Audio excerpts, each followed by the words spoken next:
ចាជំរាបសួរលោកគ្រូនិងសួស្តីអ្នកទាំងអស់គ្នាថ្ងៃនេះក្រុមយើងខ្ញុំបានជ្រើសរើសយក case study មួយដើម្បីធ្វើការពិភាក្សាបកស្រាយcase study នោះគឺពាក់ព័ន្ធជាមួយនឹង Netflix ហើយ content របស់ក្រុមខ្ញុំគឺមានទាំងអស់4ហើយនេះខ្ញុំសូមបកស្រាយនៅ content ទី1ហើយនឹងបន្តទៀតមានសមាជិកក្រុមខ្ញុំមានបកស្រាយបន្តទៀត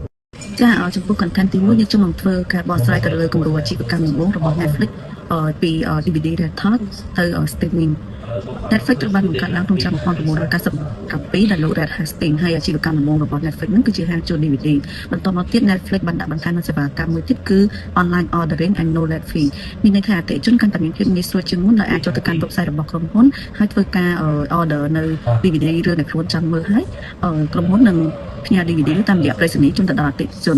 ហើយកាន់តែពិសេសនោះគឺអតិថិជនមិនមានការឆាតឬក៏ពិន័យនៅពេលដែលសង DVD ឬត្រឡប់មកក្រុមហ៊ុនវិញយូរនោះទេ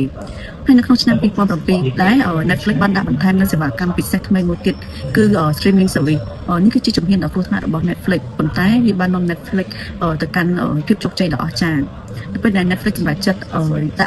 ដាក់បង្ហាញនៅ streaming service ហ្នឹងគឺក្រុមហ៊ុនបានសម្រេចចិត្តបិទនៅ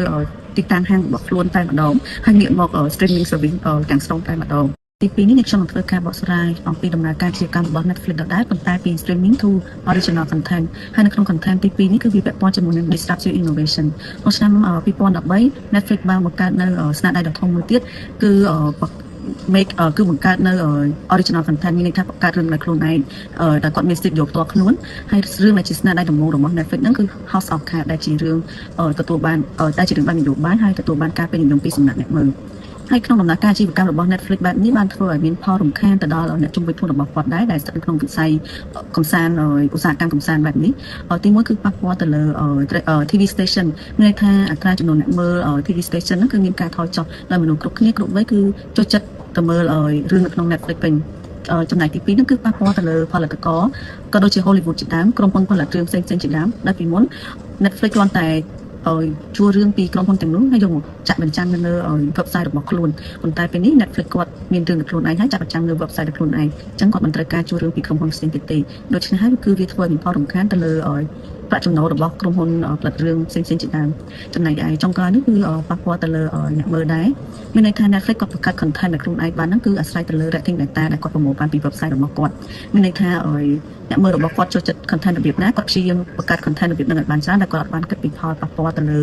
content ខ្លះវាប៉ះពាល់ទៅលើកុមារ content ខ្លះវាប៉ះពាល់ទៅលើយុវវ័យព្រោះដោយសារនៅក្នុង website មានន័យថាអ្នកណាក៏អាចចូលទៅកាន់ website បានដែរឲ្យតែមាន internet ហើយមើលរឿងបែបណាក៏បានដែរដូច្នេះNetflix គាត់អត់បានគិតគូរអំពីផលប៉ះពាល់នេះទេហើយចំពោះcontent បន្តទៀតគឺខ្ញុំសូមឲ្យសមាជិករបស់ក្រុមខ្ញុំធ្វើការបកស្រាយជាបន្តចា៎និយាយសួរលោកគ្រូហើយសួស្តីមិត្តភក្តិទាំងអស់គ្នាដែរថ្ងៃនេះខ្ញុំតពីសមាជិកនេះគាត់បានរៀបរាប់ពី content ខាងលើហើយខ្ញុំចូលដល់ content ទី3តទៅនឹង framework application នៅក្នុងនោះផងដែរគឺយើងនិយាយអំពីការគម្រោងអាជីវកម្មដែល Netflix គាត់បានលើកយកមកប្រើប្រាស់នៅក្នុងគម្រោងអាជីវកម្មរបស់គាត់ហ្នឹងគឺវាតទៅជាមួយនឹង incremental change ដែលក្នុងនោះដែរគឺគាត់អភិវឌ្ឍរបៀបថាអាជីវកម្មរបស់គាត់កាន់តែប្រសើរជាងមុនណាដែលថាលក្ខណៈការប្រែប្រួលអាជីវកម្មរបស់គាត់ទីទួលបំផុតគឺគាត់នៅតែប្រើប្រាស់ជាមួយនឹងអាជីវកម្មខ្លួនឯងតែប៉ុន្តែគ្រាន់តែគាត់ធ្វើឲ្យប្រសើរជាងមុនដែលគាត់ការបដូរការជួល DVD ហ្នឹងទៅជាលក្ខណៈតាម order តាម online ហើយដឹកជញ្ជូនទៅតាមប្រេសនីដល់អតិថិជនដល់ផ្ទះអាហ្នឹងគឺជាការងាយស្រួលផ្នែកសេវាកម្មដែលគាត់ធ្វើការប្រែប្រួលក្នុងអាជីវកម្មគាត់ហើយមួយទៀតតកតងជាមួយនឹង better content recommendation បានន័យថានៅក្នុងនោះផងដែរគាត់ក៏ជាអ្នកដើរតួដែលថាrecommend ដល់អតិថិជនដែលថាអតិថិជននេះរឿងនេះកំពុងតែល្បីរឿងនេះសមនឹងយុវវ័យបែបនេះអីចឹងគឺគាត់ best recommend ទៅអតិថិជនហើយមួយទៀតគាត់ប្រើវិធីសាស្ត្រនៃការ no late fee ដែលថាអតិថិជនដែលគាត់ជួល DVD ទាំងអស់ហ្នឹងគាត់អាចreturn the DVD back ហ្នឹង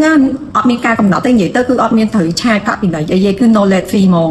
ហើយការផ្លាស់ប្ដូរមួយទៀតដែលគាត់ប្រើនៅក្នុងគម្រោងអាជីវកម្មនៅក្នុង framework ហ្នឹងដែរគឺគាត់ចាប់ផ្ដើមទៅ